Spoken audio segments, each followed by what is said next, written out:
Hi, boys and girls. This is Mrs. Wade, and today we are going to be reading the last bit of our book about fossils, and we're going to continue to ask and answer questions as we read.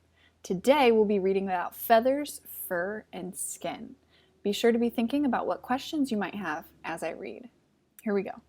How do we know what ancient animals looked like? Changing to rock usually destroys the soft parts of dead things. Sometimes, the outside of an animal turns into a fossil. Paleontologists, or scientists who study fossils, have found ancient feathers, fur, and even skin. These fossils are very special. They can tell us what an ancient animal looked like.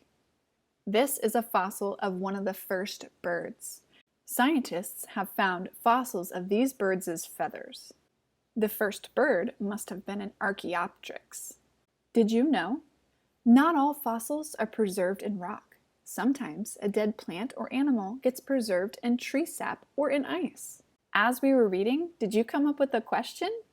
If you didn't, take a moment to pause the video and come up with a question.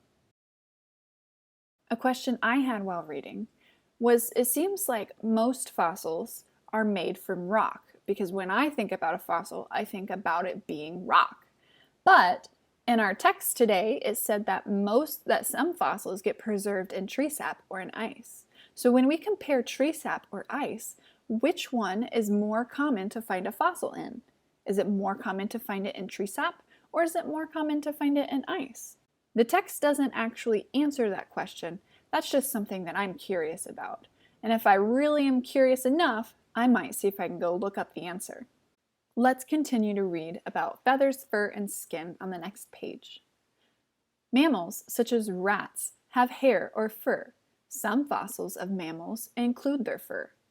Usually the color of an animal or plant fades away when it turns to rock. New ways of studying fossils might let us find out what color they were.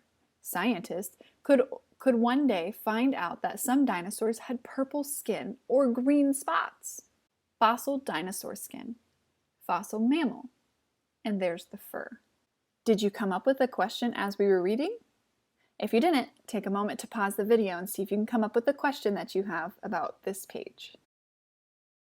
A question I have from this page that the text doesn't directly answer, unfortunately, but we can make guesses based off what we know, is it says, new ways of studying fossils might let us find out what color they were. That tells me that there's many ways to study fossils. So my question is, how many ways are there to study fossils?